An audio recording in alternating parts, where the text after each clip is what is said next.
దేవుని పరిశుద్ధ నామమునకు మహిమ కలుగునుగాక. హల్లెలూయా, హల్లెలూయా. ఈ చక్కటి సమయాన్ని మరి నన్ను ప్రేమతో ఆహ్వానించి ఇచ్చిన దైవజనురాలు తల్లి గారు మీరక్క గారికి నా హృదయపూర్వక కృతజ్ఞతలు తెలుపుకుంటున్నాను. అలాగే అన్నలందరికీ, అభిషక్తులు దైవజనులు ప్రసాద్ గారికి, అక్కలందరికీ, ప్రభు సంఘమైన మీకందరికీ కూడా ప్రభు యేసుక్రీస్తు పరిశుద్ధ నామములో నా హృదయపూర్వక శుభాలు, వందనాలు తెలియజేసుకుంటున్నాను. దేవునికి స్తోత్రం కలుగును గాక. పరిశుద్ధ గ్రంథంలో నుండి ఒక మాటను చదువుదాం. ప్రకటన గ్రంథం 13వ అధ్యాయం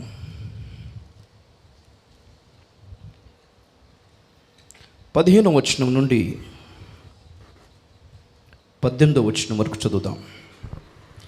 మరియు ఆ మృగం యొక్క ప్రతిమ మాట్లాడునట్లును, ఆ మృగం యొక్క ప్రతిమకు నమస్కారము చేయని వారిని హతము చేయునట్లును, ఆ మృగం యొక్క ప్రతిమకు ప్రాణమిచ్చుటకై దానికి అధికారం ఇవ్వబడెను. కాగా కొద్దివారు కానీ గొప్పవారు కానీ, ధనికులు కానీ దరిద్రులు కానీ, స్వతంత్రులు కానీ దాసులు కానీ అందరూ తమ కుడి చేతి మీదనైనను తమ నొసటి ఎందైనను ముద్ర వేయించుకొనున్నట్లును, ఆ ముద్ర అనగా ఆ మృగము పేరైనను దాని పేరిట సంఖ్య అయినను గలవాడు తప్ప క్రయ విక్రయములు చేయుటకు మరి ఎవనికి అధికారము లేకుండానట్లును అది వారిని బలవంతము చేయుచున్నది.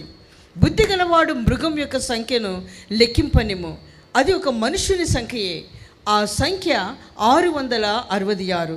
ఇందులో జ్ఞానము గలదు. చిన్న ప్రార్థన. మహాపరిశుద్ధుడు, మహోన్నతుడైన ప్రియ పరలోకపు తండ్రి, ఘనమైన మీ నామమును బట్టి స్తుతులు స్తోత్రాలు చెల్లిస్తున్నాం ప్రభువా. మరొకసారి మా జీవితాలలో ఒక నూతన మాసమును ప్రభా జోడించి జత చేసి ఇచ్చినందుకు నేను స్తుతిస్తున్నాను. మరొక ఆదివారమును, పునరుద్ధాన పరిశుద్ధ దినమును ప్రభువా మాకు అనుగ్రహించినందుకు వందనాలు. మీ బల్లను సమీపించుటకు ప్రభువా మరొక అవకాశమును మమ్మల్ని మేము సరిచేసుకొని పవిత్రపరచుకోవటానికి గాను మాకు ఇచ్చిన మరొక అవకాశం బట్టి స్తుతిస్తున్నాము ప్రభువా. ఈ పూట తండ్రి నీ లేఖనంలో ఎందు ప్రభువా మేము దృష్టి పెట్టి ధ్యానము చేయుచుండగా మాకు సహాయము చేయండి. పరిశుద్ధ ఆత్మదేవ, ఈ సమయనంతటి మీకు అప్పగిస్తున్నాను నాయన. మీ లేఖనం దట్టు మా మనోనేత్రాలు తెరవ చేయండి ప్రభువా. మాతో మాట్లాడండి. మీ వాక్శక్తి మా హృదయంలోనికి విడుదల చేయమని అడుగుతున్నాం. ఆశ్చర్యకరమైన సంగతులు మేము చూడగలిగినట్లు మా మనోనేత్రాలు తెరవ చేయండి. మీ మహిమల రాకడికై మేమంతా సిద్ధపడినట్లుగా మాతో ప్రభువా మీరు మాట్లాడి మహిమ పొందుమని యేసు పరిశుద్ధ నామములో బ్రతిమాలి అడిగి వేడుకుంటున్నాము తండ్రి, ఆమేన్. దేవునికి స్తోత్రం కలుగునుగాక. హల్లెలూయా. ఆశ్చర్యకరంగా, సంతోషకరంగా, అలాగే కొంచెం వేదనకరంగా చెప్పే విషయం ఏంటంటే, ప్రకటన గ్రంథ దినములు మొదలయ్యాయి. దేవునికి స్తోత్రం చెప్దాం గట్టిగా ఒకసారి, గట్టిగా హల్లెలూయా. ప్రపంచ పరిస్థితులన్నీ అల్లకల్లోలం అవ్వగా ప్రపంచ ప్రజల దృష్టి అంతా ఒక మహానాయకుని కొరకు కనిపెడుతూ ఉండగా, ఎవరో ఒక మహానాయకుడు వచ్చి ప్రపంచంలో ఈ పరిస్థితులన్నిటినీ సర్దుమణిగాలా చేసి ఒక మహాశాంతిని స్థాపిస్తాడని ఆశిస్తూ ప్రయత్నాలు చేస్తుండగా, శ్రేష్టమైన, శ్రేయస్కరమైన, సమాధానకరమైన భవిష్యత్తు రాబోతుంది అని ఆశిస్తూ ప్రయత్నాలు పడుతుండగా, ప్రపంచ ప్రజలందరూ ఆ రూటులో వెళుతూ ఉండగా ప్రభు సంఘం మాత్రం పైకే చూస్తూ ఉంది. దేవునికి స్తోత్రం చెప్దాం గట్టిగా ఒకసారి, గట్టిగా హల్లెలూయా, హల్లెలూయా. మన దృష్టి, మన గురి యేసు క్రీస్తు మీద ఉంటుండగా, ప్రపంచ ప్రజల గురి అబద్ధ క్రీస్తు మీద ఉంది. చాలా పోటాపోటీగా, చాలా గట్టి కాంటెస్ట్గా, కాంపిటిటివ్గా ఈ ఇద్దరు క్రీస్తులు భూమి మీద క్రియ చేస్తూ ఉన్నారు. మన వాక్య ధ్యానాలలో మనకు మనమే తేల్చుకోవలసిన విషయం ఏంటంటే ఏ క్రీస్తును మనం ఫాలో అవుతున్నాం. సరే, ఈ పూట చాలా ప్రాముఖ్యమైన విషయాలు మీ ముందు పెట్టాలని పరిశుద్ధాత్మ దేవుడు ప్రేరేపించాడు. మీకున్న వీలును బట్టి, మీకున్న సమయాన్ని బట్టి మిమ్మల్ని ఎంకరేజ్ చేసేది ఏంటంటే, ఎప్పుడు జనరల్గా నేను ఎప్పుడు చెప్పను, ఎక్కడా చెప్పలేదు, యూట్యూబ్లో ప్రకటన గ్రంథ ధ్యానాలు నడుస్తున్నాయి నావి. ప్రతిరోజు కూడా ఆ బైబిల్ స్టడీ ఏర్పాటు చేస్తున్నాను. సబ్స్క్రైబ్ చేయమని చెప్పను, మీకున్న వీలును బట్టి, సమయాన్ని బట్టి, ఆసక్తిని బట్టి ఎప్పుడైనా వినడానికి ప్రయత్నం చేయండి. కొన్ని విషయాలు ఏమైనా ప్రాముఖ్యంగా తెలుసుకోవాలని మీకు అనిపిస్తే, అది కూడా ఈ మార్గములో ఆసక్తి కలిగిన వారైతే ఒక్కసారి దృష్టించడానికి ప్రయత్నం చేయండి. ఈ పూట చెప్పాల్సిన చాలా ప్రాముఖ్యమైన విషయం ఏంటంటే, క్రైస్తవ సంఘాన్ని దుష్టుడు చాలా భయంకరమైన ఒక మోసములో ఇరికించి పెట్టి ఉన్నాడు ఇన్నాళ్ళు. ఏమిటా మోసం అంటే, ఈ క్రీస్తు విరోధి లేక అబద్ధ క్రీస్తు భవిష్యత్తులో రాబోతున్నాడు. అప్పుడు వచ్చినప్పుడు మీరు సిద్ధపడుదురులే, అప్పుడు వచ్చినప్పుడు మీరు ఎదుర్కొంటారులే, అప్పుడు సంగతి కదా, ఇప్పుడు నార్మల్గా ఉండండి, అంత చాలా సీరియస్గా ఉండకండి అని చాలా పవర్లెస్గా నిర్వీర్యం చేసేసాడు క్రైస్తవ సమాజాన్ని ఎక్కువ శాతం. ఆ గుంపులో నేను కూడా ఉండేవాడిని. భవిష్యత్తులో వస్తాడు. కానీ చాలా విచిత్రంగా పరిశుద్ధాత్మ దేవుడు ఈ మధ్యకాలంలో మాట్లాడిన మాటలు చాలా లోతుగా, దీర్ఘంగా ఆలోచించి, ధ్యానించి, కళ్ళు తెరవబడగా ఒక సత్యం తెలుసుకోగలిగాను. అవే ప్రకటిస్తున్నాను బైబిల్ స్టడీలో. గమనించండి, ఈ డూప్లికేట్ క్రీస్తుకి, ఈ అబద్ధ క్రీస్తుకి రెండు పదాలు ఉపయోగించాడు బైబిల్లో. ఒకటి క్రీస్తు విరోధి, రెండవది అబద్ధ క్రీస్తు. ఎందుకు రెండు పేర్లు? క్రీస్తు విరోధి ఏమో డైరెక్ట్గా యేసు క్రీస్తుకు నెగిటివ్, వ్యతిరేకం, విరోధి. కానీ అబద్ధ క్రీస్తు విరోధి కాదు, సపోర్టింగే. కాకపోతే వెంట్రుక వాసులు దారి తప్పించేవాడు. ఏంటి రెండిటికి తేడా? ఎలా క్రియ చేస్తున్నాడు గమనించండి. క్రీస్తు విరోధి అన్యజనులలో క్రియ చేస్తున్నాడు. వాళ్ళందరినీ క్రైస్తవుల మీదకి ఉసిగొలుపుతున్నాడు, రెచ్చగొడుతున్నాడు. సంఘమన్నా, క్రైస్తవులన్నా, యేసుక్రీస్తు అన్నా, సువార్త అన్నా, సేవకులన్నా వాళ్లకు పడకుండా చేస్తున్నాడు. మత ఛాందస్సవాదాన్ని, మతోన్మాదమును రేపి డైరెక్ట్గా యేసుక్రీస్తుకు వ్యతిరేకంగా, విరోధముగా వాళ్ళను రేపుతున్నదే క్రీస్తు విరోధి. మన అబద్ధ క్రీస్తు సంఘములో క్రియ చేస్తున్నాడు.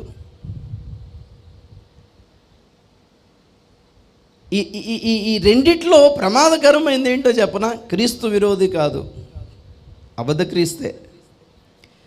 ఎందుకంటే క్రీస్తు విరోధి డైరెక్ట్గా యేసుక్రీస్తుకు నేను వ్యతిరేకిని అని ఓపెన్గా చెప్పుకుంటున్నాడు. వాడి వలన అంత ప్రమాదం ఏం లేదు. వాడిని కూర్చోబెట్టి అలాంటి క్రీస్తు విరోధులను, మతోన్మాదులను కూర్చోబెట్టి కొంచెం జాగ్రత్తగా ప్రభు ఆత్మ వలన వాదిస్తే వాళ్ళని ఒప్పించవచ్చు.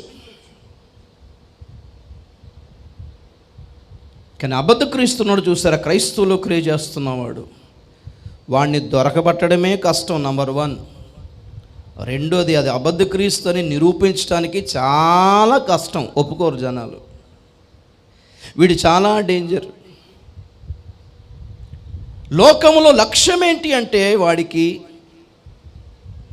అయితే జనులు క్రీస్తుకు దూరంగా పోవాలి, లేదు క్రైస్తవులు అవుతారా అవ్వండి, కానీ నిజమైన క్రీస్తు తట్టుకు వెళ్ళొద్దు. క్రీస్తులాగే కనిపించే ఇంకొక మనిషి దగ్గరికి నడిపిస్తాను, డూప్లికేట్ క్రీస్తు. అయితే జనులు యెరూషలేముకు వ్యతిరేక దిశలో ఉండాలి. దాను గోత్రములోని దూడ, లేదు యెరూషలేముకు ప్రయాణం అయ్యేవాళ్ళు అంత దూరం అంత కష్టంగా ఎందుకు వెళ్తాములే అని అంత దూరం సాగిన వాళ్ళు చివరి క్షణంలో దారి తప్పి బేతేలులో దిగాలి. అక్కడో దూడ పెట్టాడు యెరోబాము. 2 గుంపులయ్యారు అప్పుడు ఇశ్రాయేలీలు. ఒకటి దేవునికి పూర్తిగా వ్యతిరేక దిశలో వెళ్తున్నారు, ఇంకొకటి దేవుని దగ్గరికే వెళ్తున్నాము అనుకొని మోసపోయి దారి తప్పిపోతున్నారు. 2 దూడలు పెట్టడానికి రీజన్ అదే. ఎలాగైనా లాగేయాలి వీళ్ళని. సో ఈ మాటలు చెప్పడానికి కారణం ఏంటంటే గమనించండి, 4 చాలా ప్రాముఖ్యమైన విషయం చెప్తున్నాను. ఈ అబద్ధ క్రీస్తు లేక క్రీస్తు విరోధి 4 రకాలుగా క్రియ చేస్తున్నాడు. వాడు 4 రకాలు. 1, వాడు ప్రస్తుతం ఆత్మగా క్రియ చేస్తున్నాడు. వాడు ఇప్పుడు మనిషి కాదు, వాడు ఒక వ్యక్తి కాదు. ఇప్పుడు ఎక్కడ చూసినా యూట్యూబ్ తెరిస్తే ఎవరు అయి ఉంటాడు ఆ క్రీస్తు విరోధి, యాంటీ క్రైస్ట్ ఎవరై ఉంటారు? ట్రంప్ గారి అల్లుడా, పోపా, పుతినా, ఒబామానా, లేకపోతే ఇంకెవరోనా అని వెతుకులాడుతూ ఆ సదరు టాప్ క్లాస్ పొజిషన్ ఉండే కొందరు వ్యక్తుల పేర్లను కలిపి వాళ్ళ పేర్లలో 666 సంఖ్య వస్తుందో లేదో దాన్ని క్యాల్కులేట్ చేస్తూ నిర్ధారించడానికి ప్రయత్నం చేస్తున్నారు. కానీ ఇందులో పెద్ద పొరపాటు ఏంటంటే క్రీస్తు విరోధి ఇప్పుడు వ్యక్తి కాదు.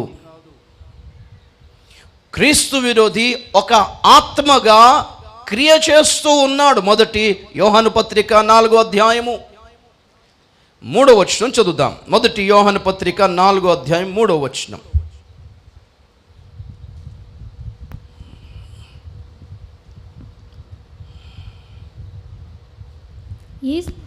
యేసుక్రీస్తు శరీరధారి అయి వచ్చనని ఏ ఆత్మ ఒప్పుకొనునో అది దేవుని సంబంధమైనది, ఏ ఆత్మ యేసును ఒప్పుకొనదో అది దేవుని సంబంధమైనది కాదు.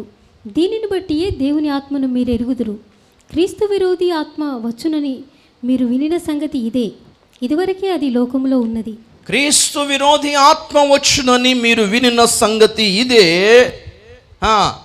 ఇదివరకే అది లోకములో ఉన్నది. నా వైపు చూడాలి, దేవునికి స్తోత్రం చెప్పండి కాబట్టి ఒకసారి. చాలా తక్కువ టైంలో చెప్పాలని ఆశపడతాను క్లుప్తంగానే, కానీ చాలా ప్రాముఖ్యమైన విషయాలు చాలా షార్ట్గా చెప్పడానికి ట్రై చేస్తున్నాను నేను. కొంచెం మీరు ఈ సబ్జెక్టుకి అలవాటు పడాలని కొంచెం పరిచయం ఎక్కువ చేస్తాను, ఇంట్రొడక్షన్ ఎక్కువ చెప్పేస్తున్నాను, అంతే తేడా. ఈ కాలం పొట్టి చక్కైల కథలు వినే దినాలు కావు, తప్పిపోయిన కుమారుని కథలు వినే దినాలు కావు, సువార్తల్లో యేసు ప్రభు ఎవరికి స్వస్థతలు చేసుడు అవి వినాల్సిన దినాలు కావు, భయపడకుడు నీకు తోడై ఉన్నాను అనే వాగ్దానం వినాల్సిన దినాలు కావు, నడుము కట్టుకొని చెప్పులు పట్టుకొని కర్ర చేత పట్టుకొని చేదు కూరలు తింటూ మోషే ఆజ్ఞాపించగానే ఐగుప్తుని విడిచి బయటపడాల్సిన దినాలు, సిద్ధపడాల్సిన దినాలు ప్రియులారా, సిద్ధపరచుకోవాల్సిన దినాలు ప్రియులారా. సిద్ధపాటుకు సంబంధించిన ఇటువంటి వర్తమానములను ఆత్మీయతతో ఆసక్తితో స్వీకరించుదురుగాక. హల్లెలూయా. క్రీస్తు విరోధి భవిష్యత్తులో వస్తాడు అనుకుంటున్నారా? లేదు, అతడు ఇదివరకే క్రియ చేస్తున్నాడు. ఎలా క్రియ చేస్తున్నాడు? ఎవడంట అతను? ఎవడు అనొద్దు, ఏంటి అది? ఆత్మ. వాడు ప్రస్తుతానికి ఆత్మగా క్రియ చేస్తున్నాడు. ఒక వ్యక్తి అయితే ఒక చోటనే ఉంటాడు, ఆత్మ గనుక ఎక్కడైనా ఉండగలదు, ఎంతమందిలోనైనా ఉండగలదు. అదే మొదటి యోహాను 2:18 చదవండి. చిన్నపిల్లలారా, ఇది కడవరి గడియ. క్రీస్తు విరోధి వచ్చునని వింటిరి కదా. ఇప్పుడును అనేకులైన క్రీస్తు విరోధులు బయలుదేరి ఉన్నారు. ఇది కడవరి గడియ అని దీని చేత తెలుసుకొనుచున్నాము. దేవునికి స్తోత్రం కలుగునుగాక. గట్టిగా హల్లెలూయా. అనేకులైన క్రీస్తు విరోధులు బయలుదేరి ఉన్నారు ఇప్పటికీ కూడాను. అరే, క్రీస్తు విరోధి ఒకడే కదా, ఒక వ్యక్తే కదా. ఆఫ్ కోర్స్, వినండి జాగ్రత్తగా. ఇప్పుడు మాత్రం ఒక వ్యక్తి కాదు, అనేకులైన క్రీస్తు విరోధులు ఉన్నారు. అది ఎలా సాధ్యం? ఎందుకంటే క్రీస్తు విరోధి ఇప్పుడు ఒక ఆత్మ అయ్యున్నాడు. ఆ ఆత్మ అనేకులలో ప్రవేశిస్తున్నాడు, అనేకులలో దూరుతున్నాడు, అనేకుల జీవితాలను ఆక్రమించుకొని పనిచేస్తున్నాడు. సో నంబర్ 1, క్రీస్తు విరోధి ఒక ఆత్మ అయ్యున్నాడు ఇప్పుడు. నంబర్ 2, క్రీస్తు విరోధి ఒక సమాజం అయ్యున్నాడు, ఒక సొసైటీ. వాడికి ఒక సమాజం ఉంది, వాడికి ఒక గుంపు ఉంది. వాళ్ళని ఫ్రీమేజనరీ అంటారు, లేకపోతే ఇల్యూమినటీ అంటారు. న్యూ వరల్డ్ ఆర్డర్కి సంబంధించిన ఒక సొసైటీ అంటారు, లేకపోతే న్యూ ఏజ్ మూవ్మెంట్ అంటారు, లేకపోతే సాటానిక్ చర్చ్ అంటారు. సైతాను సంఘం ఒకటి ఉంది భూమి మీద, తెలుసా మీకు? వాళ్ళు సైతాన్నే ఆరాధిస్తారు, సైతాన్నే కరెక్ట్ అని ఒప్పుకుంటారు, సైతాన్ చేసిన దాంట్లో తప్పేం లేదని సైతానికి వంత పలుకుతుంటారు, సైతానికి సపోర్ట్గా మాట్లాడతారు. అతను ఏం అడిగాడండి? సమాన హక్కులు అడిగాడు పరలోకంలో. మనం పోరాడట్లేదా సమాన హక్కుల కోసం? పెద్దోళ్ళకి ఒక న్యాయం, చిన్నోళ్ళకి ఒక న్యాయమా అని పోరాటం లేదా? రాజ్యాంగం పట్టుకొని ర్యాలీలకి దిగట్లేదా? హక్కుల కోసం పోరాటలేదా?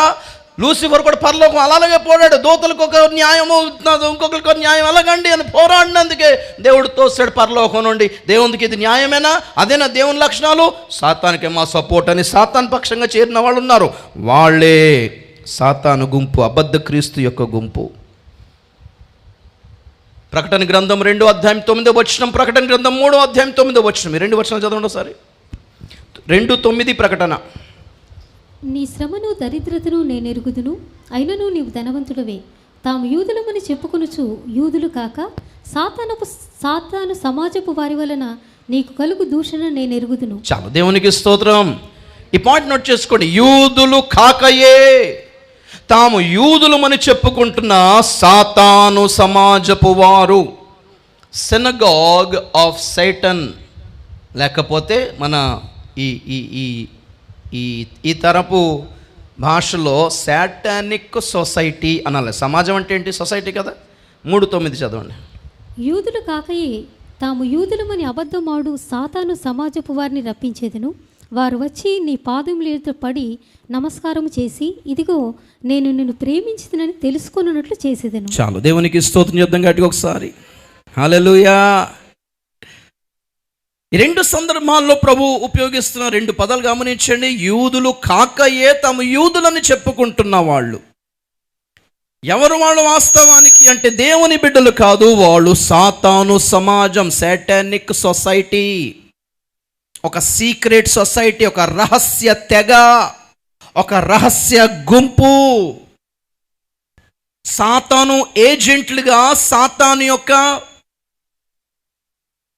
దూతలుగా, సాతాను యొక్క పనివారుగా, దుష్టులైన పనివారుగా క్రియ చేస్తూ ఉన్నారు. ఇందులో ఇంట్రెస్టింగ్ విషయం ఏంటి చెప్పనా నేను? ఫ్రీమేజన్స్ అనే ఒక సమాజం ఉంది. మీకు పెద్దగా తెలియదు అవన్నీ, ఎందుకంటే అవన్నీ వాళ్ళందరూ చాప కింద నీరులా ఉంటారు, బయటికి కనబడరు. ఓకే, ప్రపంచ ప్రభుత్వాలను, ప్రపంచంలో ప్రతి దేశంలోని ప్రభుత్వాలని కంట్రోల్ చేస్తున్న ఒక గుంపు ఉంది. వాళ్ళు బయటికి రారు, చాప కింద నీరులాగా తెరచాటున ఉన్నారు. అందులో టాప్ పొజిషన్లో ఉండేది ఫ్రీమేజన్స్ అంటారు వాళ్ళని. వాళ్ళలో 33వ వంశం నడుస్తుంది. 33 అంటే వాళ్ళకి చాలా హైలైట్ అన్నమాట. విచిత్రం ఏంటంటే ఈ ఫ్రీమేజన్స్ అనే సంస్థ స్థాపించిన వాడు ఒక యూదుడు. ప్రారంభం దినాల్లోనే చాలామంది యూదులు అందులో చేరారు. కాబట్టి ప్రభు ప్రకటన గ్రంథం కాలములోనే చెప్తున్నాడు, యూదులు కాకయే తాము యూదులమని చెప్పుకుంటున్న సమాజం వారి వలన నీకు శ్రమ, నీకు కీడు, నీకు చాలా దారుణమైన ఇబ్బంది కలగబోతుంది, కానీ నువ్వు భయపడకు, వాళ్ళు నీ ఎదుట ఓడిపోయేలా చేస్తాను అన్నాడు. దేవునికి స్తోత్రం చెప్పినట్టుగా ఒకసారి. ఇందులో ఇంకొక విచిత్రమైన విషయం చెప్పనా, ఈ ప్రకటన గ్రంథంలోని ఈ 7 సంఘాల వారిలో ప్రభు ఈ మాట ఎవరితో చెప్పాడు చెప్పనా? ఒకటి స్ముర్నా సంఘంతో చెప్పాడు, రెండోది ఫిలదెల్ఫియా సంఘంతో చెప్పాడు. ఈ 7 సంఘాల వాళ్ళలో రాకడ కొరకు సిద్ధపడుతున్న సంఘాలు ఏంటో చెప్పనా? స్ముర్నా సంఘమును ఫిలదెల్ఫియా సంఘమే. మిగిలిన వాటి గురించి ఏమంటలేదు అక్కడ ప్రభు. మిగిలిన వాళ్ళని ఈ సాతాను సమాజపు వాళ్ళు ఇబ్బంది పెడుతున్నట్టుగా కానీ, వ్యతిరేకిస్తున్నట్టుగా కానీ పెద్ద కనబడతలేదు. మీరు గమనించరు లేదు, ఘట్ట సర్పము స్త్రీకి విరోధము కాదు, గర్భములో ఉన్న మగ శిశుకు విరోధమే. ఘట సర్పము స్త్రీని మింగాలని కోరటం లేదు, మగ శిశువును మింగాలని కోరుతుందంటే దాని అర్థం ఏంటంటే చాలామంది క్రైస్తువుల వలన సైతానికి పెద్ద ఇబ్బంది ఏం లేదు అని అర్థం. చాలామంది క్రైస్తవులు సైతానికి వ్యతిరేకులు కారు అని అర్థం. వాళ్ళ భక్తి వలన సైతానికి పెద్ద ఇబ్బంది లేదు. అందుకే స్త్రీని మింగడానికి చూడటం లేదు, ఎత్తబడే గుంపును మింగడానికే చూస్తున్నాడు. ఎత్తబడే గుంపే సైతానికి విరోధంగా క్రియ చేస్తుంది, పని చేస్తుంది లోకంలో. మన భక్తి, మన పరిచర్య, మన వర్తమానం, మన ప్రార్థన సాతానికి ఇబ్బంది కలగ చేయకపోతే వాడు మనల్ని ఇబ్బంది పెట్టడండి. చాలా సాఫీగా సాగుతాం, కూల్గా. రెండోది, క్రీస్తు విరోధి యొక్క ఆత్మ క్రియ చేస్తుంది. ఇప్పటికీ ఇది వరకే క్రియ చేస్తుంది. ధర్మ విరోధ సంబంధమైన మర్మము ఇది వరకే క్రియ చేస్తుంది. పౌలు కాలము నుండి, అపోస్తలుని యోహాను కాలము నుండి కూడా.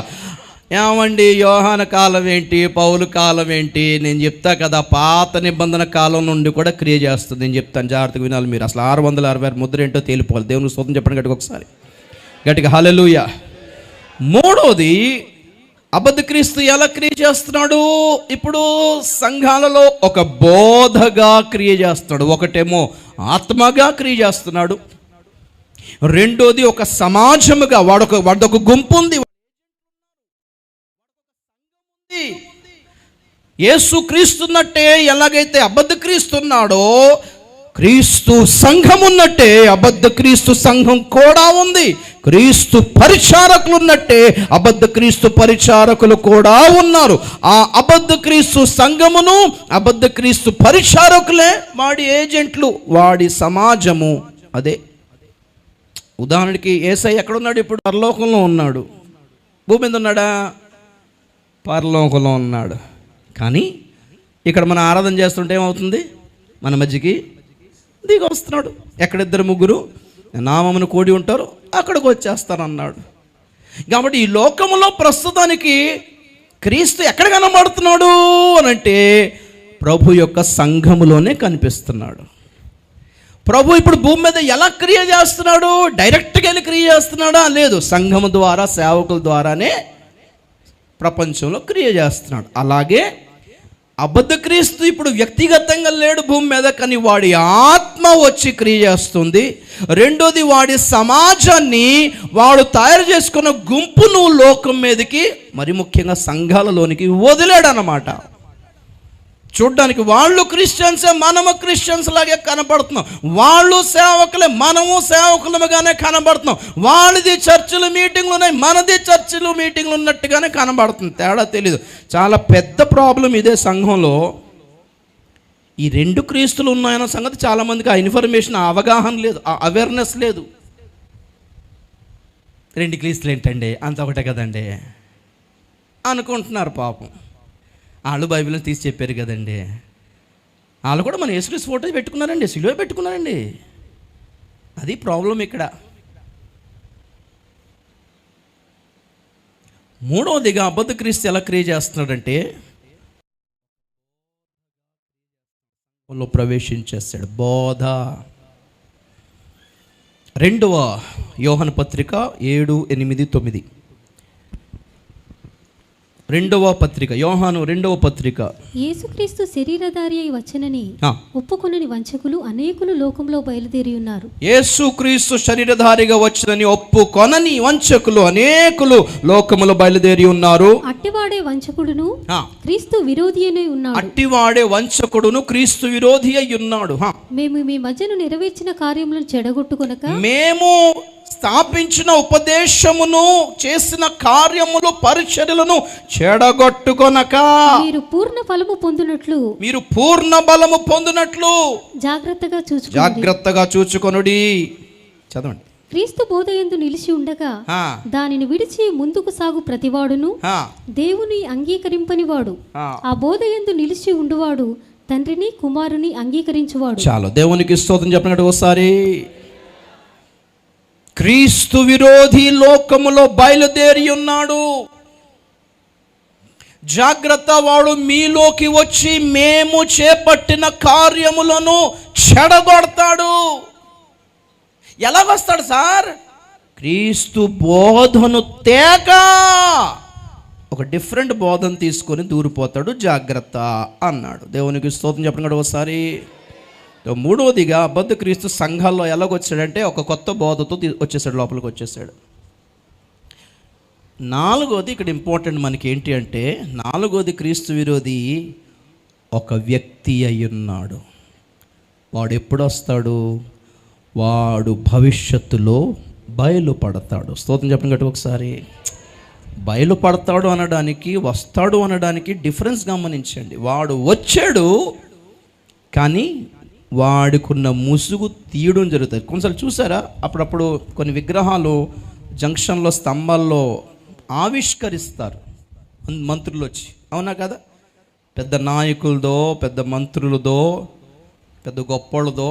గమనించండి, మంత్రి గారు మోసుకొని పెడతాడు దాన్ని? కాదు, దాన్ని ముందే పనోళ్ళు మోసుకొచ్చి పెట్టి దాన్ని ఏం చేస్తారు? కవర్ చేసి పెడతారు. ఆ కవర్ చేసిన విగ్రహం కనీసం ఒక నెల 2 నెలలైనా ఉంటుందా? ఒక తారీఖు ఆ మంత్రి గారికి ఎప్పుడు అపాయింట్మెంట్ కుదురుతుందో ఆ టైం నిర్ణయించగా ఆ రోజు ఒక బహిరంగ సభ ఏర్పాటు చేస్తే అప్పుడు ఆ మంత్రి గారు వచ్చి అప్పటికే నిలిచి. అర్థమైందా? కానీ కవర్ చేసి ఉంటారు, తెరచాటున దాన్ని ముసుగులోనే ఉంచుతారు. ఒకరోజు ఒక డేట్ వచ్చే సమయానికి ఇంకొక మంత్రి గారు వచ్చి రిబ్బన్ కట్ చేసి ఆ కింద శంకుస్థాపన రాయిని కట్టెను ఓపెన్ చేసి మరలా ఆ మెట్లెక్కి ఆ స్క్రీన్ని, ఆ పరద మొత్తం తీస్తే అప్పుడు బయలుపడుతుంది ఆ విగ్రహం అసలు ఎలాంటిది, అది దేంతో తయారు చేశారన్నది. గుర్తుపట్టండి, ఒక చిన్న కన్ఫ్యూజన్ క్రైస్తులని మాయలో పెట్టేసింది. ఏంటి అంటే, క్రీస్తు విరోధి భవిష్యత్తులో వస్తాడు, అప్పుడు ఎదుర్కొందాం. అరే, ఇప్పటికే చాలా మందిలో బయలుదేరి ఉన్నాడు. ఎందుకంటే వాడు ఒక ఆత్మగా క్రియ చేస్తాడని బైబిల్ చెప్తుంది. వాడి సమాజం ఇప్పటికే వాడి పక్షముగా లోకములో రాజ్యం వెళ్ళడానికి ప్రాకులాడుతుంది అన్న సంగతి బైబిల్ చెప్తుంది. వాడు ఒక బోధ రూపములో ఇప్పటికే సంఘాల్లో ప్రవేశించేసాడన్న సంగతి బైబిల్ చెప్తుంటే, మన మైండ్స్లో సైతం ఏం పెట్టాడంటే, వీటిని చూడకండి, భవిష్యత్తులో ఒక వ్యక్తిగా వస్తాడు చూసారా, అప్పుడు చూసుకోండి, అప్పుడు వాడు బయలుపడితే అప్పుడు ఎదుర్కొందాం. ఎంత మోసం కాకపోతే. ఇప్పుడు గమనించండి, భవిష్యత్తులో వచ్చి వాడు ఏం చేస్తాడు? భవిష్యత్తులో వచ్చి చేసేవి చాలా పనులు ఉన్నాయి. మనకి ఈ పూట కావాల్సిన వర్తమానంలో ఇంపార్టెంట్ ఏంటంటే 666 ముద్రను తీసుకొస్తాడు. భవిష్యత్తులో ఒక వ్యక్తిగా వాడు బయలుపడిన తర్వాత 666 ముద్రను తీసుకొచ్చి జనాలందరినీ తన వశంలో చేసుకుంటాడు అన్న సంగతి మనకు క్లియర్గా అర్థమవుతుంది. అప్పటికి కూడా చాలామంది ఎదుర్కోవాలి. గుర్తుపెట్టుకోండి, ఈ 4 విషయాలు మరలా చెప్తున్నా. ఆత్మగా క్రియ చేస్తున్నాడు, ఒక సమాజముగా క్రియ చేస్తున్నాడు, ఒక బోధగా క్రియ చేస్తున్నాడు. కానీ వ్యక్తిగా ఎప్పుడు వస్తాడు? సంఘం ఎత్తబడిన తర్వాత వాడు బయలుపడను. అడ్డగించువాడు మధ్యలో నుండి తీసివేయబడిన తర్వాతనే అతడు, ఆ ధర్మ విరోధి బయలుపడును. స్తోత్రం చెప్తాం గట్టిగా ఒకసారి, గట్టిగా హల్లెలూయా. సంఘం ఎత్తబడుటకును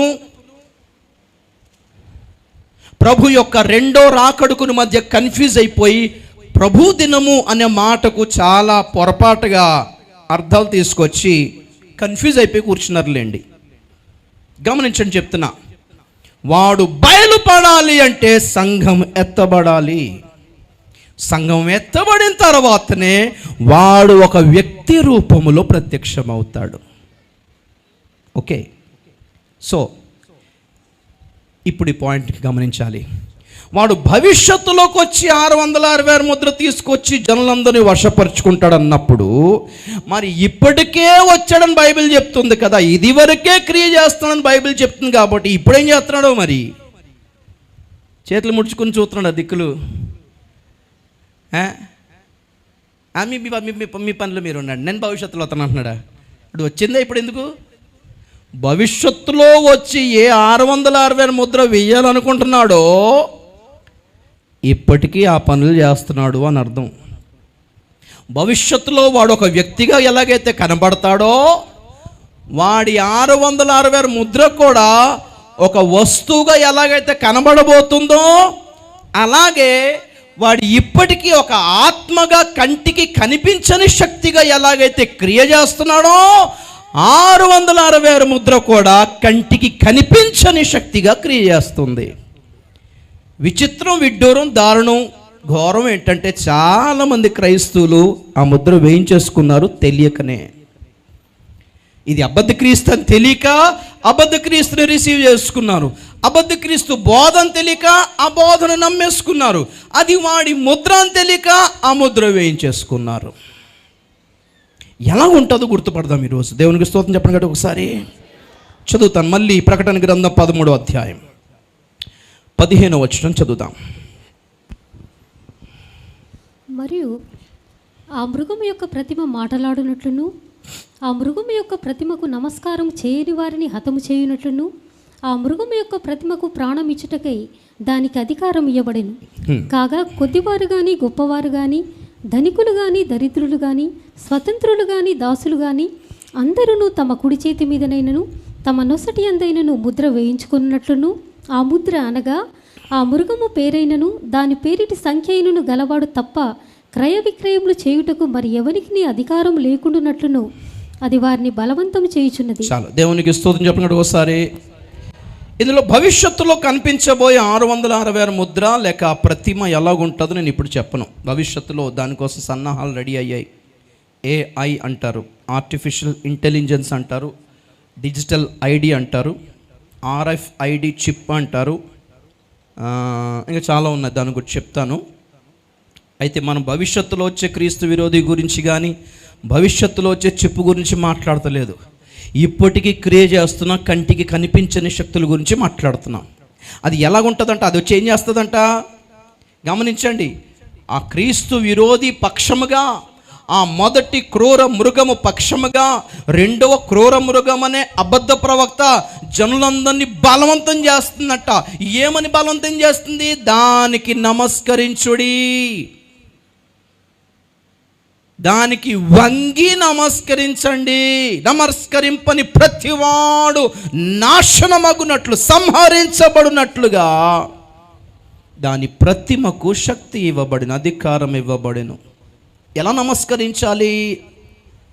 దానికి ఒక ప్రక్రియ ఏర్పాటు చేశాడు. ఏంటి ఆ ప్రక్రియ అంటే, అది నొసటి మీద ఉండాలి, అది కుడి చేతి మీద ఉండాలి. రెండు గుర్తుపెట్టుకోండి మీరు. దేవునికి స్తోత్రం చెప్పండి కూడా ఒకసారి.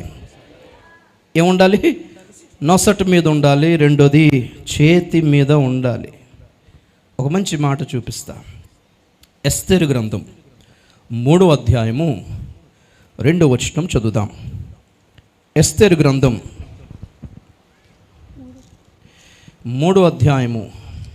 కాబట్టి రాజగుమ్మమునున్న రాజసేవకులందరూ రాజాజ్ఞానుసారముగా మోకాళ్ళుని హామానునకు నమస్కరించిరి. మొర్దెకై వంగకయు నమస్కారము చేయక ఉండగా రాజగుమ్మమునున్న రాజసేవకులు, నీవు రాజాజ్ఞను ఎందుకు మీరుచున్నావని మొర్దెకైని అడిగిరి. 5వ వచనం. మొర్దెకై వంగకయు నమస్కరింపకయు నుండుట హామాను చూచినప్పుడు బహుగా కోపగించి మొర్దెకై ప్రాణం మాత్రము తీయుట స్వల్పకార్యమని ఎంచి మొర్దెకై యొక్క జనులు ఎవరైనది తెలుసుకొని అహష్వేరోషు యొక్క రాజ్యమందంతట నుండి మొర్దెకై స్వజనులకు యూదులను అందరినీ సంహరించుటకు ఆలోచించెను. చాలు, దేవునికి స్తోత్రం చెప్పినట్టు ఒకసారి.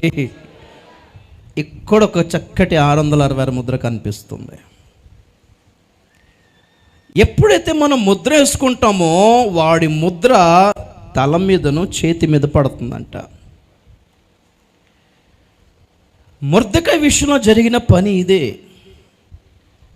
హామానుకు ఎలాగ దండం పెట్టాలంట, ఎలాగ అతనికి మర్యాద ఇవ్వాలంట, వంగి. ఎప్పుడైతే వంగుతామో సాగిల పడడం, యాక్చువల్లీ మనం ఇలాగ అనడం కాదు, మన లెక్కలో ఇలాగ అనడం వంగడం అంటే. బైబిల్ కాలంలో వంగడం అంటే నేల కొరిగి తల వాడి కాళ్ళ దగ్గర పెట్టాలి, వాడి బూటికి తగలాలి, తల నేలకు రాయడం అంటారు చూసారా. వంగడం అంటే అది తల మీద ముద్ర. రెండోది సాగిల పడి చేతులు పైకి చాపి సాష్టాంగ నమస్కారం పెట్టాలి. వంగడం, నమస్కరించడం అంటే అదే. ఈ ఒక్క పని చేయలేదు మొర్దెకై. మర్యాద ఇస్తామండి సార్, గుడ్ మార్నింగ్ సార్ అన్నాడు. Good morning sir. అరే, అందరేమో నేల మీద పడి తల నేల కాంచి, అవసరమైతే అతని కాళ్ళు గట్టిగా పట్టేసుకొని నేల మీద అతని బూటి మీద తల పెడుతున్నారు, అవసరమైతే ముద్దు పెట్టే వాళ్ళు ఉన్నారు, చేతులెత్తి దండం పెట్టిన వాళ్ళు ఉన్నారు. ఆ రెస్పెక్టే వేరు ఆ కాలంలో ఉన్న గనులకు, అధికారులకు. ఏమంటే రెస్పెక్ట్ ఇస్తామండి, కానీ మేము వంగిపోయినంత మాత్రం ఇవ్వమండి. అది మొర్దెకై యొక్క స్టైల్. నమస్తే సార్. ఏయ్ నువ్వేంటి అందరూ నేల మీద పడి ఉంటున్నావు, నిలబడను, నేల మీద పడవా? మా బైబిల్ ఒప్పుకోదండి. దేవుని స్తోత్రం చెప్పినట్టు ఒకసారి. ఆ దేవుడు ఒప్పుకోడండి. ఎందుకంటే శిరస్సు ఆయన. చెప్పలు కొట్టని గట్టి ఒకసారి. నేను వంగితే యేసయ్యను అతని కాళ్ళ మీద పెట్టినట్టు కాదా? ప్రభుత్వానికైనా ప్రభుత్వ నియమాలకైనా రెస్పెక్ట్ ఇస్తాం, మర్యాద ఇస్తాం, కానీ వంగిపోయేంత కాదు, లొంగిపోయేంత కాదు. విచిత్రం. మొర్దెకై నంబర్ 1 గుర్తుపెట్టుకోండి మీరు. వంగకయు నమస్కరింపకయు ఉండగా అనగా 666 ముద్రను అప్పుడే వ్యతిరేకించాడు అని అర్థం. ఏంటి ఇతను అని చెప్పి కొంచెం ఇబ్బంది పడ్డాడు హామాను. ఇతను చంపడం పెద్ద విషయం కాదు, అసలు ఈ జాతి ఏంటి, కథ ఏంటి కనుక్కోండి అన్నాడు. విచిత్రమైన చెప్పన, మొర్దెకై చేసిన పనేమో కానీ ఒక నెల రోజులు తిరిగేసరికి పర్షియా దేశంలోని యూదులందరికీ ప్రమాదకరంగా మారింది ఆ ఒక్క యాక్టివిటీ, ఆ ఒక్క కార్యము. పెద్ద చేసిన పాపమేం లేదు, మళ్ళీ రాజద్రోహి ఏం కాదు, దేశద్రోహులేం కాదు, వాళ్ళంతా వాళ్ళ స్టైల్లో వాళ్ళు మర్యాద ఇచ్చారు అంతే. వంగిపోయి అంతా చేయలేదు, అంతే తేడా. హామానికి ఎందుకు కోపం వచ్చిందో చెప్పనా? సరే మొర్దెకై ఒకడే కదా అని నోట్ చేసుకుని రాసుకుని పెట్టుకున్నాడు, వీడి సంగతి చూద్దాం, ఎంత ఒక మనిషే కదా, అవతల పడతా తీసి అనుకున్నాడు. కానీ హామాన్ ఒక పెద్ద రాజాధికారంలో ఉన్నాడు కాబట్టి చాలా పనులు ఉంటాయి. 127 సంస్థానాలలో రాజుగారి పక్షముగా పిఏగానో, అసిస్టెంట్గానో, డెప్యూటీ రాజుగానో తిరుగుతూ ఉన్నాడు కాబట్టి ప్రాబ్లం ఏంటో చెప్పనా, 127 సంస్థానాల్లో ఎక్కడికి వెళ్ళినా ఆ గుంపు తగులుతుంది దీనికి. అందరూ వంగుతున్నారు, వీళ్ళు వంగట్లేదు. ఎవర్రా బాబు వీళ్ళంతా? కనుక్కో వీళ్ళు ఎవరు అంటే మొర్దెకై జాతే. వామ్మో, అంటే ఇక్కడ కూడా ఉన్నారా? ఎక్కడ దొరికారా మీరు? మేము ఇక్కడ రాను, ఇంకో ఊరికి వెళ్తాను. అక్కడ అందరూ వంగుతున్నారు, వీళ్ళు ఎవరో వంగట్లేదు. మీరు ఎవర్రా మళ్ళీ ఇక్కడ? మొర్దెకై జాతే. కనుక్కుంటాడన్నమాట, ఫైండ్ అవుట్ చేయి, వీళ్ళు ఆ జాతేనా? ఆ జాతే. గమన మాట చూడండి, 5-6 వచనంలో, మొర్దెకై ప్రాణము మాత్రము తీయుట స్వల్ప కార్యమని ఎంచి మొర్దెకై యొక్క జనులు ఎవరైనాది తెలుసుకొని అహష్వేరోషు యొక్క రాజ్యమందంతటి నుండి మొర్దెకై స్వజనులకు యూదులందరినీ సంహరించుటకు ఆలోచించెను. అరే మొర్దెకై ఒకడేనా చేసింది? యూదులందరూ అలాగే చేశారు. దాన్ని బట్టి తేలిన ఫలితం ఏంటో తెలుసా హామానికి? 8వ వచనంలో, అంతటా హామాను అహష్వేరోషుతో చెప్పినదేమనగా, మీ రాజ్య సంస్థానములన్నిటి యందుండు జనులలో ఒక జాతి వారు చెదరి ఉన్నారు. ఒక జాతి వారు ఒకే చోట లేరు. స్తోత్రం చెప్పండి గట్టిగా ఒకసారి. అక్కడ 4, ఇక్కడ 10 మంది, అక్కడ ఒక 100 మంది, ఇక్కడ 1000 మంది చెదరి ఉన్నా వారి విధులు సకల జనుల విధులకు వేరుగా ఉన్నవి. చప్పలు కొట్టలు గట్టిగా చప్పలు కొట్టలు ఒకసారి. వాళ్ళు ఎక్కడో 10 మంది సంఘంలో, అక్కడో 100 మంది అక్కడ సంఘంలో, అక్కడో 1000 మంది ఇంకొక సంఘంలో, ఇంకొక ఊర్లో 500 మంది, అలాగా ఒకే జాతికి చెందిన వాళ్ళు చిన్న చిన్న గుంపులుగా చెదరి ఉన్నా వాళ్ళు పాటించే విధులు మాత్రం అందరికీ వేరుగా ఉన్నాయి. వాళ్ళ గవర్నమెంటే వేరు, వాళ్ళ ప్రభుత్వాలు వేరు, వారి రాజ్య విధానాలు వేరు, వారి రాజే వేరు. అందుకే ఏ దేశంలో ఉన్నా వంగకయో నమస్కరింపకయో ఉన్నారు. చెరలోనంత మాత్రాన దేవుని మీద ఉన్న మా అతిశయం తగ్గదు ప్రియులారా. స్తోత్రం చెప్పండి గట్టిగా ఒకసారి గట్టిగా హల్లెలూయా. ఏది ఇటువంటి వాళ్ళు నిలదొక్కుకునే వాళ్ళు లేరండి. అరే చెరలో ఉన్నామే, మొక్కకపోతే చంపేస్తాడే, నాకే కాదు మన సమాజపు వాళ్ళు, మన సంఘపు వాళ్ళు, మన వాళ్ళందరికీ కీడు వచ్చేస్తుంది అని కాంప్రమైజ్ అయ్యాడా మొర్దెకాయ్? నో. ఆ మృగము యొక్క సంఖ్యను, దాని ముద్రను నమస్కరింపక, వంగక, నమస్కరింపక వ్యతిరేకించిన వాళ్ళు మొర్దెకై యొక్క స్వజనులు. స్తోత్రం చెప్పండి గట్టిగా ఒకసారి. 2వ పాయింట్ చూద్దాం. తెలిసిందే, దానియేలు గ్రంథం 3వ అధ్యాయం. దానియేలు గ్రంథం 3వ అధ్యాయము చూడండి, 4-5 వచనాలు. ఇట్లుండగా ఒక దూత చాటించినది ఏమనగా, జనులారా, దేశస్థులారా, ఆయా భాషలు మాట్లాడువారలారా, మీకు ఆజ్ఞ ఇచ్చుచున్నాను. ఏమనగా, బాకా, పిల్లంగ్రోవి, పెద్ద వీణే, సింఫోని, వీణే, విపంచిక, సకల విధములకు వాద్యధ్వనులు మీకు వినబడినప్పుడు రాజుకు నెబుకద్నెజరు నిలువబెట్టించిన బంగారు ప్రతిమ ఎదుట సాగిలపడి నమస్కరించుడి. సాగిలపడి నమస్కరింపని వాడెవడో వాడు మండుచున్న అగ్నిగుండములో తక్షణమే వేయబడును. చాలు. ఇక్కడొక 666 ముద్ర కనపడుతుంది. మళ్ళీ సేమ్ మ్యాటర్. రాజు నిలబెట్టిన విగ్రహానికి సాగిలపడి నమస్కరించాలి అంటే నొసటనా, చేతి మీదన సాగిలపడాలి, నమస్కారం కూడా చెయ్యాలి. సాగిలపడితే తల నేల మీద పెట్టినట్టు, నమస్కారం చేస్తే అతని అధికారానికి ఒప్పుకున్నట్టు. తల నేల మీద పట్టడం అంటే మనం ఓడిపోయినట్టు. మన బలము, మన గౌరవము, మన మహిమ, మన స్టేటస్ని దించి అతని కాళ్ళ దగ్గర పెట్టినట్టు. అర్థమైందా? మన అభిషేకం, తల మీద అభిషేకం ఉంది కదా, మన తల, మన శిరస్సు దేవుడు కదా. అదే లేదండి ఇంకా అవన్నీ దేవుడు భక్తి లేదండి, తీసేసి కాళ్ళ మీద పెట్టడమే. 24 పెద్దలు ప్రకటన గ్రంథంలో మాట్లాడితే లేచి సింహాసనం మీద నుంచి లేచి సాగిలపడి తమ కిరీటములో సింహాసనం ఎదుట వేసేవాళ్ళంట. స్తోత్రం చెప్పండి గట్టిగా ఒకసారి. ఏమని? అదేంటయ్యా, మీకు గౌరవం ఇచ్చాను కదా, మీరు చాలా గొప్ప పనులు చేశారు భూమి మీద, వేసుకోండి ఆ కిరీటాలంటే. మహిమయు, ప్రభావమును, శక్తియు, రక్షణయు, ఐశ్వర్యము అన్నీ నీవై ఉన్నావు ప్రభువా. ఇది కదా ఆరాధన అంటే. హల్లెలూయా. మా శిరస్సు, మా అతిశయ కిరీటము, మా ఆనందము నీవై ఉన్నావు ప్రభువా. వావ్. తల వంచితే, సాగిల పడితే ఆయనకు ఒక్కడికే. 11-12 3వ అధ్యాయం, దానియేలు గ్రంథం 3వ అధ్యాయం 11-12. సాగిలపడి నమస్కరింపని వాడెవడో వాడు మండుచున్న అగ్నిగుండంలో వేయబడును. రాజా, తాము శద్రకు, మేషాకు, అబేద్నెగో అను 3 యూదులను బబులోని దేశంలోని రాజకార్యములను విచారించుటకు నియమించితిరి. ఆ మనుషులు తమ ఆజ్ఞను లక్ష్యపెట్టలేదు, తమ దేవతలను పూజించటలేదు, తమరు నిలువబెట్టించిన బంగారు ప్రతిమకు నమస్కరించే లేదు అనిది. చాలు, దేవునికి స్తోత్రం చెప్పండి ఒకసారి. ఇందులో ప్రాబ్లం ఏంటి చెప్పనా? వీడు మామూలుగా సామాన్య పబ్లిక్ అయితే పెద్ద ప్రాబ్లం లేకపోను, రాజుగారు పిలిచి తమ రాజాస్థానంలో ఉద్యోగం ఇప్పించాడండి ఈ ముగ్గురికి. అయినా వాళ్ళ దేవుని మీద ఉన్న అతిశయం వాళ్ళది తగ్గలేదు. చూసారా? ఉద్యోగం వచ్చింది నీవేమోనేమో, కార్యం జరిగించింది దేవుడు అనేది వాళ్ళ సాక్ష్యం.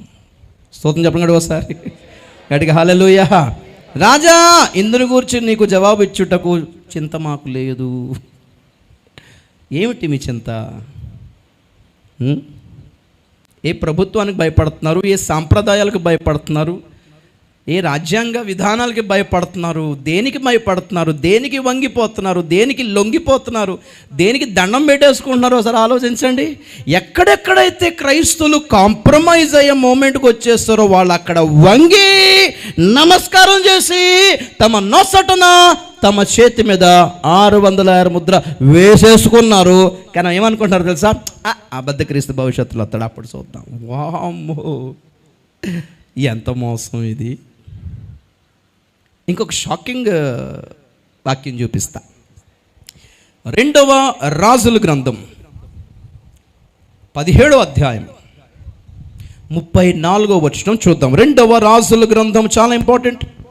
2వ రాజులు 17:34. నేటి వరకు తమ పూర్వ మర్యాదల ప్రకారం వారు చేయుచున్నారు. యెహోవా యందు భయభక్తులు పూనక వారితో నిబంధన చేసి, మీరు ఇతర దేవతలకు భయపడకయు వాటికి నమస్కరింపకయు పూజ చేయకయు బలులు అర్పింపకయు మహాధికారము చూపి బాహుబలము చేత ఐగుప్తు దేశంలో నుండి మిమ్మల్ని రప్పించిన యెహోవా యందే భయభక్తులు కలిగి ఆయనకు మాత్రమే నమస్కారము చేసి బలులు అర్పింపవలనని ఇశ్రాయేలును పేరు పెట్టబడిన యాకోబు సంతతి వారికి సెలవిచ్చిన దేవుని సేవింపకయు ఆయన ఆజ్ఞాపించిన కట్టడలను కానీ విధులను కానీ ధర్మశాస్త్రమును కానీ ధర్మమందు దేనిని కానీ అనుసరింపకయు ఉన్నారు. చాలు, చూడండి. దేవునికి స్తోత్రం చెప్తున్నాడు ఒకసారి. ఇక్కడ స్టోరీ ఏంటో తెలుసా మీకు? జనరల్గా మనకేం తెలుసు? యూదులు బబులోన్ చెరకెళ్ళారు. యూదులు అంటే ఎవరు? యూదా గోత్రం, బెన్యామిన్ గోత్రం, యూదా రాజ్యము.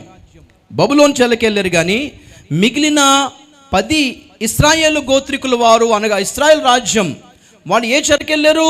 అష్షూరు చెరకెళ్ళారు. గుర్తుపట్టాలి. 10 ఇశ్రాయేలు గోత్రికుల వారు ఎప్పుడైతే అష్షూరు చెరకెళ్ళారో, అష్షూరియులు చాలామంది వచ్చి ఇశ్రాయేలీయుల భూభాగమును, ఆ రాజ్యములోని భూభాగమును చాలామంది ఆక్రమించుకున్నారు. యూదా రాజ్యానికి యెరూషలేము రాజధాని అయితే, ఇజ్రాయెల్ రాజ్యానికి షోమ్రోను రాజధాని. షోమ్రోను, ఇంకొక మాటలో షోమ్రోను పట్టణానికి సమరయ అనే పేరు. అలాగే తర్వాతి కాలంలో సమరయులు వచ్చారు అక్కడికి. ఎప్పుడైతే అన్యులు ఇజ్రాయెల్ దేశంకి వచ్చి ఆక్రమించేసుకుని బతికారో, ఆ అధ్యాయంతో మీరు చదివితే తెలుస్తుంది ఏంటంటే, ఆ క్రొత్త జనులకి మన దేవుని ధర్మ విధులు తెలియదు గనక వాళ్ళు ఇబ్బందులు పడితే దేవుడు వాళ్ళ మీదకి సింహములు రప్పించి చంపించేశాడంట. వామో, సింహాలు వచ్చి చీల్చేస్తున్నాయి ఏంటి అనేసరికి ఎవరో చెప్పారు, మీరు ఆ దేవుడు వేరు, ఆ భూభాగం వాళ్ళ దేవుడిది, అది మీరు పెద్ద నాటకాలు అవుద్దేంటి, మరి ఏం చేద్దాం సార్ అంటే, అసలు ఆయన దేవుని మ్యాటర్ ఏంటో ఒక మంచి యాజకుని పిలిపించుకొని కబురు పెట్టండి అన్నారు. అప్పుడు వాళ్ళు దేవుని యాజకుని ఒకటి పిలిపిస్తారు. ఏంటి సంగతి అంటే, అతను నేర్పిస్తాడంట. దేవుడు కోపగించుకోకుండా ఉండాలంటే ఇట్లుండాలి, ఇట్లుండాలి, ఇట్లుండాలి, మంచి దేవుని న్యాయ విధులు నేర్పాడంట. నేర్పితే వాళ్ళు ఏం చేశారంటే, ఇదేదో బాగుంది, ఇదో బాగుందని చెప్పి ఇటు దేవుని న్యాయ విధులు కూడా ఆచరిస్తూ తమ సొంత దేవతల విధులను కూడా ఆచరించి రెండింటిని కలిపేశారంట. అర్థమైందా? మరలా సింహాలు వచ్చి మళ్ళీ అంటున్నాయి. ఈసారి వాళ్ళు ఏం చేశారు? ఒక చాలా విచిత్రమైన మాట చూపిస్తారు. 32 చదవండి ఒకసారి. అదే అధ్యాయం 32. మరియు జనులు యెహోవాకు భయపడి ఉన్నత స్థలముల నిమిత్తము సామాన్యులలో కొందరిని యాజకులను చేసుకొనగా, వారు జనుల పక్షమున ఉన్నత స్థలములలో కట్టబడిన మందిరములందు బలులు అర్పించుచుండిరి. ఈ ప్రకారముగా వారు యెహోవా యందు భయభక్తులు గలవారై ఉండి, తాము ఏ జనులలో నుండి పట్టబడిరో ఆయా జనుల మర్యాద చొప్పున తమ దేవతలను పూజించుచుండిరి. చాలు. ఏం జరిగింది తెలుసా? వాళ్ళు అమ్మో దేవుడికి కోపం వచ్చేస్తుంది, ఊరికే కొడతా ఉన్నాడు, సింహాలు పంపిస్తూ ఉన్నాడు, నాశనం చేస్తున్నాడు అని దేవునికి భయపడి, దేవునికి భయపడితే ఏం చేయాలి? మారాలా? లేదు, దేవునికి భయపడి వీళ్ళు మారలా, యాజకుడిని మార్చేశారట. స్తోత్రం చెప్పండి గట్టుకోసారి. పాస్టర్ని మార్చేసుకున్నారట. గట్టుగా చెప్పే పాస్టర్తో కష్టం అవుతుంది అని సామాన్య యాజకుడిని పెట్టుకున్నారట. కొంచెం గట్టిగా చెప్పకండి సార్, మీరు కొంచెం అడ్జస్ట్ చేయాలి కానీ మీరు భయపడతారేంటండి ఊరికే మీరు? అరే సంఘానికి వచ్చామంటే నెమ్మది అనిపించాలి, గలిబిలు అనిపించి వెళ్తున్నామండి ఇంట్లో సంఘం నుంచి. సంఘానికి అలాగ వెళ్ళామా మనసులో ఉన్న గలిబిలంతా పోయి నెమ్మది రావాలి. కానీ మీ ప్రసంగాలకి బీపీలు షుగర్లన్నీ హై అయిపోతున్నాయి సార్ ఇక్కడ. కాబట్టి బీపీలు షుగర్లన్నీ తగ్గించి నమ్మళపరిచే సామాన్య యాజకుడిని పెట్టుకుంటే ఏం చేశారంటే, ఇటు దేవుని యందు యెహోవా యందు భయభక్తులు గలవారై ఉండి తాము ఏ జనులలో పట్టబడి ఆయా జనుల మర్యాద చొప్పున తమ దేవతలను కూడా పూజించి దేవుని ఆజ్ఞలు పాటిస్తూ అన్యజనుల సాంప్రదాయాలు పాటిస్తూ రెండింటిని కలిపేసి కాంప్రమైజ్ చేసి రాజీ కుదిర్చి అన్నిటినీ కలుపుకోవాలని మత సామరస్యం, మతవాదం తీసుకొచ్చి కలిపేస్తుంటే దేవుడు 34వ వచనంలో అంటున్నాడు, మీరు నన్ను మాత్రమే సేవించి వాటిని పూజింపక నమస్కరింపక ఉండాల్సింది కదా. స్తోత్రం చెప్పండి కదా ఒకసారి. అంటే ఇదే గుంపు 666 ముద్ర తీసేసుకున్న గుంపు. అయితే దేవుణ్ణి పాటిస్తున్నారు కదండి. ఇటు దేవుణ్ణి ఫాలో అవుతూ ఇటు లోకాన్ని ఫాలో అవుతూ మీరు ఎలాగ 2 పాదాల మీద కాలేయగలరు చెప్పండి ఒకసారి. ఇటు దేవునికి దాసులై ఉండి ఇటు సిరికి దాసులై ఉండి ఎలా కలిపేసుకోగలరండి? ఇటు క్రీస్తుకు బెలియాలకు ఎలా సంబంధం కలపగలరు? దేవుని ఆలయానికి విగ్రహానికి ఎలా పొత్తు పెట్టగలరు? ప్రియులారా, చాలా కాంప్రమైజింగ్, రాజీ కుదిర్చే అందరినీ కలుపుకొని పోయే భావన యేసుక్రీస్తుది కాదు, అబద్ధ క్రీస్తుది అని చెప్తున్నాను నేను. భవిష్యత్తులో వాడు వచ్చి అన్ని మతాల్ని కలుపుతాడండి. ఇప్పుడు చెప్పండి, ఇది యేసుక్రీస్తు సిద్ధాంతమా, ఏ అబద్ధ క్రీస్తు సిద్ధాంతమా? ఒకవేళ ఈ భావనలో మీరుంటే ముద్ర వేయించేసుకున్నారు ఆల్రెడీ. అర్థమైందా? దేవునికి స్తోత్రం చెప్పండి ఒకసారి. హల్లెలూయా. మత్తయి సువార్త 4వ అధ్యాయం ముగిస్తా, 8-9 వచనాలు చదువుదాం. మత్తయి సువార్త 4వ అధ్యాయం 8-9. మరలా అపవాది మిగుల ఎత్తైన ఒక కొండ మీదకి ఆయనను తోడుకొని పోయి ఈ లోక రాజ్యములన్నిటినీ వాటి మహిమను ఆయనకు చూపి నీవు సాగిలపడి నాకు నమస్కారం చేసిన ఎడల వీటన్నిటినీ నీకిచ్చేదనని ఆయనతో చెప్పగా స్తోత్రం చెప్పండి ఒకసారి. యేసు ప్రభు దగ్గరికే ఈ ముద్ర వేసుకొని ఆఫర్ ఇవ్వడానికి వెళ్ళాడంటే మీ దగ్గరికి నా దగ్గరికి రాడా?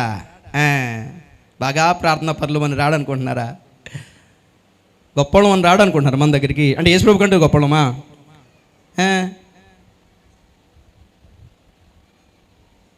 పాత నిబంధన కాలము నుండి, యేసుక్రీస్తు కాలము నుండి, అపోస్తుల కాలము నుండి ఈ కాలము వరకు కూడా ధర్మ విరోధ సంబంధమైన మర్మము ఇప్పటికే క్రియ చేస్తున్నది. క్రీస్తు విరోధి ఆత్మ ఇది వరకే లోకంలో ఉన్నది.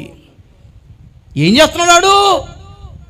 దేవుని ప్రజల దగ్గరికి వెళ్ళిపోయి వాళ్లకు ముద్ర వేసి లాగాలని ప్రయత్నం చేస్తున్నాడు. వాడు ఇచ్చే ఆఫర్సే, వాడు చూపించే ఆశలే, లౌకికమైన ఆశలే వాడు ఇచ్చే 666 ముద్ర. ఎలా సంపాదించాలి దానిని? వాడిచ్చే దానిని సాగిలపడి నమస్కరించి, అంటే వంగి దండం పెట్టుకోమని, నొసట మీద చేతి మీద, ఆలోచనలలోనూ క్రియలలోనూ వాడే ఉన్నాడు. వాడి ముద్ర, వాడి ఆలోచనలు, వాడి ఆఫర్స్, వాడి ఆశీర్వాదాలు, వాడు చూపించే భవిష్యత్తులోని శ్రేయస్కరమైన భవిష్యత్తు. ఈ భావన మెదడులో తిరుగుతుందా? దీనినే ధ్యానంగా పెట్టుకున్నారా? నొసటి మీద పడిపోయింది ముద్ర అని అర్థం. దాని కొరకే మీ చేతి పనులన్నీ, క్రియలన్నీ దాని కొరకే ప్రాకులాడుతున్నారా? వాడికి సపోర్ట్గా పనిచేస్తున్నారా? చేతి మీద ముద్ర పడింది అని అర్థం. లోక రాజ్యములన్నిటినీ దాని మహిమను ఆయనకు చూపించి నీకు ఇస్తాను అన్నాడు. ప్రభువా, నీకేలా ఈ సిలువ, నీకేలా రాళ్ళ దెబ్బలు, ఆ కొరడ దెబ్బలు, ఈ జనాలకి మేపి పెడితే వీళ్ళు నీ కూడా ఉంటారు అనుకుంటున్నావా? వాళ్ళు నీ దగ్గర తిని నా దగ్గర ఉంటారు, గుర్తుపెట్టుకో. వాళ్ళు నీ దగ్గర తిని నాకు జై కొట్టేటి ఈ జనం కోసమేనా ఇంత దెబ్బలు పడుతున్నావు? నా ఎందుకు కష్టం చెప్పు? నీవు నాకు మ్రొక్కితివా, ఇదంతయు నీ దగ్గును. లోకం ఇచ్చేస్తా నీకు, you can enjoy. A country కావాలి చెప్పు? ఆఫర్. ఈ 666 ముద్రను తప్పించుకునేది ఎవరో తెలుసా? స్తోత్రం చెప్పినట్టుగా వస్తారే. ఏం చేయాలి తప్పించుకోవడం అంటే? వంగకయు నమస్కరింపకయు నిలదొక్కుకొని ఉండాలంతే. సాతానిచ్చే ఆశలు, చూపించే ఆశలు కానీ, వాడిచ్చే ఆశీర్వాదాలు కానీ, మరి ముఖ్యంగా లౌకికమైనది వద్దు అనగలగాలండి. అలాగ అందరూ అనలేరు, ఎందుకంటే మనకి అవసరం ఉన్నాయి కాబట్టి. ఎవరు నమస్కరింపరు? ప్రకటన గ్రంథం 13వ అధ్యాయం 8వ వచనం చదవండి. ప్రకటన గ్రంథం 13వ అధ్యాయం 8వ వచనం. భూనివాసులందరూ అనగా జగదుత్పత్తి మొదలుకొని వధింపబడి ఉన్న గొర్రెపిల్ల యొక్క జీవ గ్రంథమందు ఎవరి పేరు వ్రాయబడలేదో వారు ఆ మృగమునకు నమస్కారం చేయుదురు. చాలు. ఎవరు నమస్కారం చేస్తారంట? ఎవరు వంగిపోతారు తెలుసా? నిజంగా జీవ గ్రంథంలో పేర్లు లేనోళ్ళే. పెద్ద పెద్ద సంఘాల రిజిస్టర్ బుక్లో పేర్లు ఉన్నాయేమో, గోడల మీద, ఫ్లెక్సీల మీద, వీధులకి పేర్లు ఉన్నాయేమో వాళ్ళ పేర్లు. సమాధుల మీద, రాతి పలకల మీద, చలువ రాతి మార్బల్స్ మీద పేర్లు చెక్కుకొని ఉన్నారేమో. పెద్ద పెద్ద ప్రార్థనా గోపురాల, ప్రార్థనా వీరుల రిజిస్టర్లో వాళ్ళు జీవిత భాగస్వాములుగా చేరి నెల నెల డబ్బులు కట్టి పేర్లు రాయించుకున్నారేమో. కానీ గొర్రె పిల్ల జీవ గ్రంథములో పేరు లేకపోతే ఈ మృగానికి, వాడి ముద్రకి, వాడి ఆఫర్స్కి, వాడు చూపించే భవిష్యత్తుకి దండం పెట్టేసుకుంటారంటే వీళ్ళు. ముద్ర వేసేసుకున్నారు అని అర్థం. దేవునికి స్తోత్రం. చివరికి ఒక మంచి మాట చూపిస్తా. మొదటి రాజుల గ్రంథం 19వ అధ్యాయము 18వ వచనం. మొదటి రాజులు